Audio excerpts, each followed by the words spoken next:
Chapter 35 of Oliver Twist by Charles Dickens. This recording is in the public domain.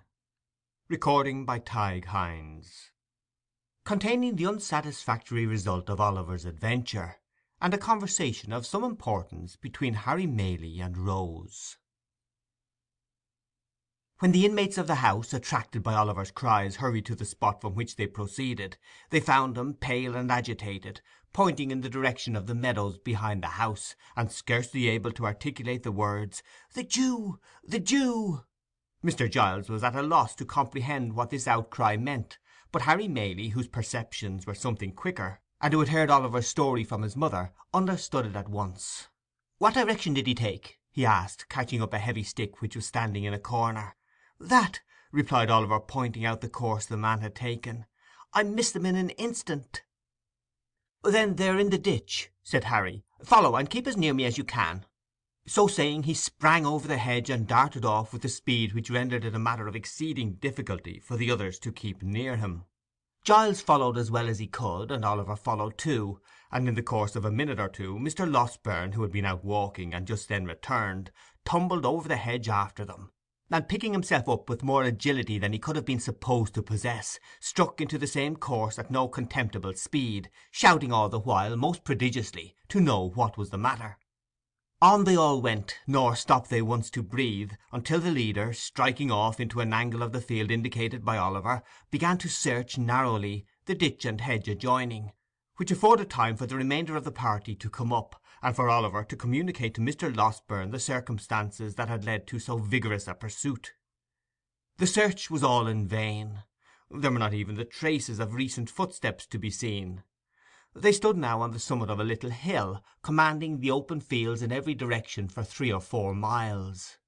There was the village in the hollow on the left, but in order to gain that, after pursuing the track Oliver had pointed out, the men must have made a circuit of open ground, which it was impossible they could have accomplished in so short a time. A thick wood skirted the meadowland in another direction, but they could not have gained that covert for the same reason. "It must have been a dream, Oliver," said Harry Maylie. "Oh, no, indeed, sir," replied Oliver, shuddering at the very recollection of the old wretch's countenance. "I saw him too plainly for that. I saw them both as plainly as I see you now." "Who was the other?" inquired Harry and Mr. Losberne together. "The very same man I told you of who came so suddenly upon me at the inn," said Oliver. "We had our eyes fixed full upon each other, and I could swear to him." "They took this way?" demanded Harry. "Are you sure?" "As I am that the men were at the window," replied Oliver, pointing down as he spoke to the hedge which divided the cottage garden from the meadow. "The tall man leaped over just there, and the Jew, running a few paces to the right, crept through that gap." The two gentlemen watched Oliver's earnest face as he spoke, and looking from him to each other, seemed to feel satisfied of the accuracy of what he said. Still, in no direction were there any appearances of the trampling of men in hurried flight.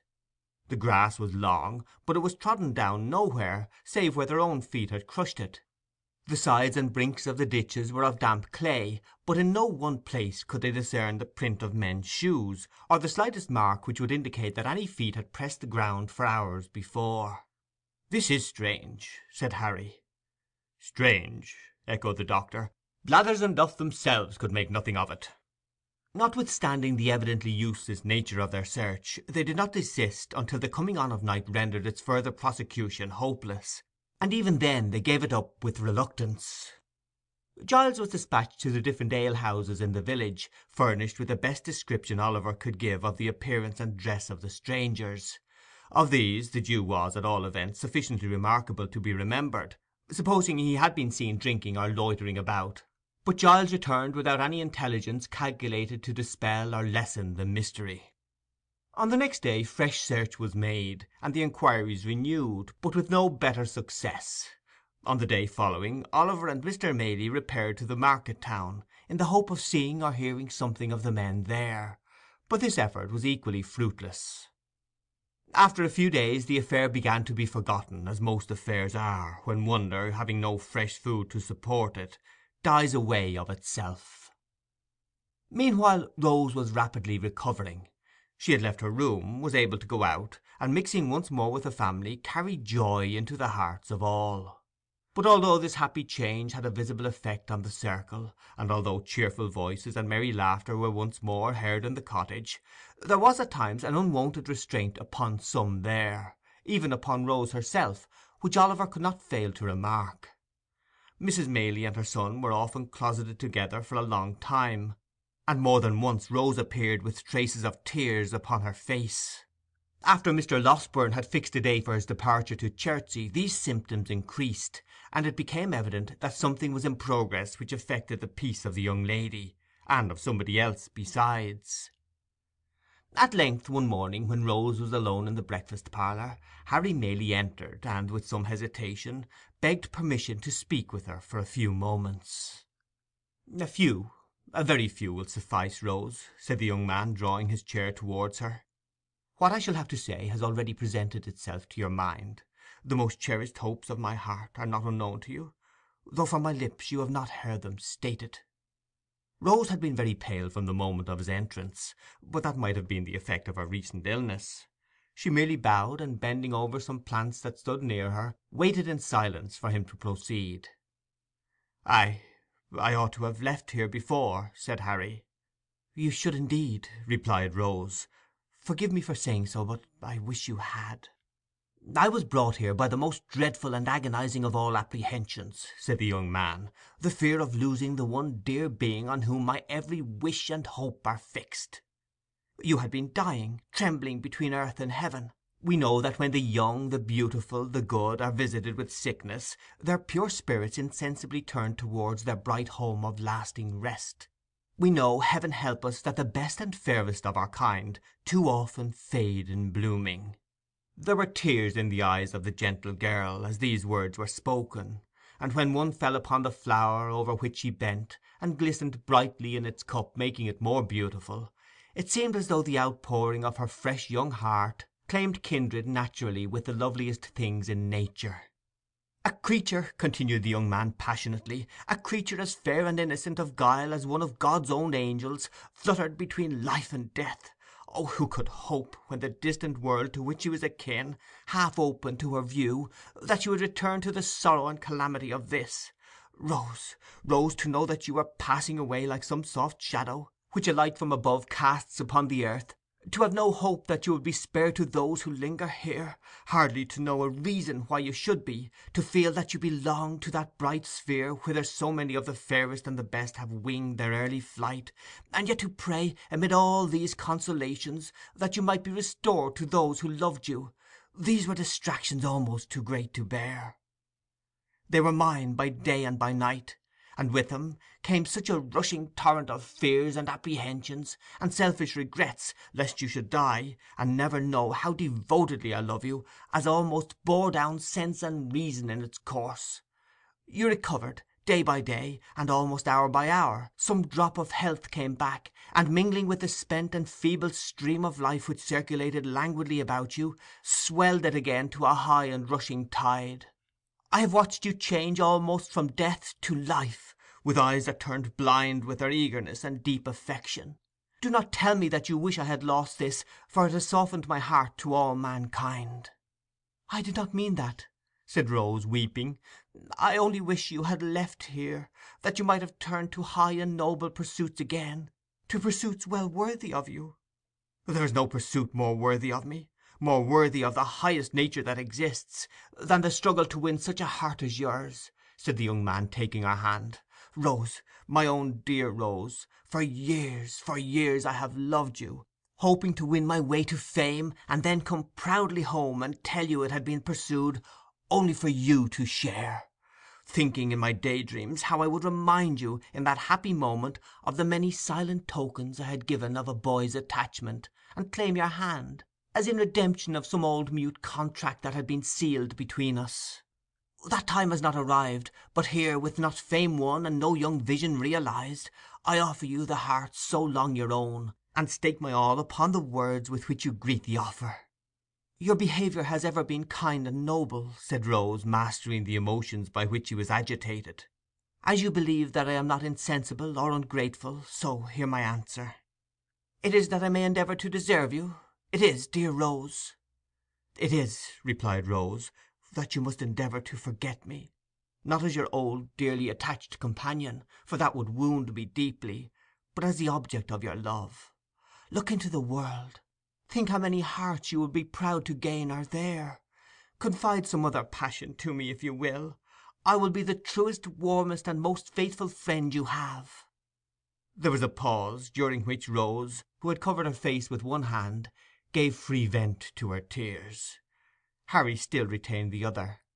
"And your reasons, Rose," he said at length in a low voice, "your reasons for this decision?" "You have a right to know them," rejoined Rose. "You can say nothing to alter my resolution. It is a duty that I must perform. I owe it alike to others and to myself." "To yourself?" "Yes, Harry, I owe it to myself that I, a friendless, portionless girl, with a blight upon my name, should not give your friends reason to suspect that I sordidly yielded to your first passion, and fastened myself, a clog, on all your hopes and projects. I owe it to you and yours to prevent you from opposing, in the warmth of your generous nature, this obstacle to your progress in the world." "If your inclinations chime in with your sense of duty—" Harry began. "They do not," replied Rose, colouring deeply. "Then you return my love?" said Harry. "Say but that, dear Rose, say but that, and soften the bitterness of this hard disappointment." "If I could have done so without doing heavy wrong to him I loved," rejoined Rose, "I could have—" "Have received this declaration very differently?" said Harry. "Do not conceal that from me, at least, Rose." "I could," said Rose. "Stay," she added, disengaging her hand. "Why should we prolong this painful interview? Most painful to me, and yet productive of lasting happiness notwithstanding, for it will be happiness to know that I once held the high place in your regard which I now occupy, and every triumph you achieve in life will animate me with new fortitude and firmness. Farewell, Harry. As we have met to-day, we meet no more, but in other relations than those in which this conversation hath placed us, we may be long and happily entwined, and may every blessing that the prayers of a true and earnest heart can call down from the source of all truth and sincerity cheer and prosper you." "Another word, Rose," said Harry. "Your reason in your own words, from your own lips. Let me hear it." "The prospect before you," answered Rose firmly, "is a brilliant one. All the honours to which great talents and powerful connections can help men in public life are in store for you, but those connections are proud, and I will neither mingle with such as may hold in scorn the mother who gave me life, nor bring disgrace or failure on the son of her who has so well supplied that mother's place. In a word," said the young lady, turning away, as her temporary firmness forsook her, "there is a stain upon my name which the world visits on innocent heads. I shall carry it into no blood but my own, and the reproach shall rest alone on me." "One more word, Rose, dearest Rose, one more," cried Harry, throwing himself before her. "If I had been less fortunate, the world would call it, if some obscure and peaceful life had been my destiny, if I had been poor, sick, and helpless, would you have turned from me then? Or has my probable advancement to riches and honour given this scruple birth?" "Do not press me to reply," answered Rose. "The question does not arise, and never will. It is unfair, almost unkind, to urge it." "If your answer be what I almost dare to hope it is," retorted Harry, "it will shed a gleam of happiness upon my lonely way, and light the path before me. It is not an idle thing to do so much by the utterance of a few brief words, for one who loves you beyond all else. Oh, Rose, in the name of my ardent and enduring attachment, in the name of all I have suffered for you, and all you doom me to undergo, answer me this one question." "Then, if your lot had been differently cast," rejoined Rose, "if you had been even a little, but not so far, above me, if I could have been a help and comfort to you in any humble scene of peace and retirement, and not a blot and drawback in ambitious and distinguished crowds, I should have been spared this trial. I have every reason to be happy, very happy now; but then, Harry, I own I should have been happier." Busy recollections of old hopes, cherished as a girl long ago, crowded into the mind of Rose while making this avowal, but they brought tears with them, as old hopes will when they come back withered, and they relieved her. "I cannot help this weakness, and it makes my purpose stronger," said Rose, extending her hand. "I must leave you now, indeed." "I ask one promise," said Harry. "Once, and only once more, say within a year, but it may be much sooner, I may speak to you again on this subject for the last time." "Not to press me to alter my right determination," replied Rose, with a melancholy smile. "It will be useless." "No," said Harry. "To hear you repeat it, if you will, finally repeat it, I will lay at your feet whatever of station or fortune I may possess; and if you still adhere to your present resolution, will not seek by word or act to change it—" "Then let it be so," rejoined Rose. "It is but one pang the more, and by that time I may be enabled to bear it better." She extended her hand again, but the young man caught her to his bosom, and imprinting one kiss on her beautiful forehead, hurried from the room. CHAPTER 35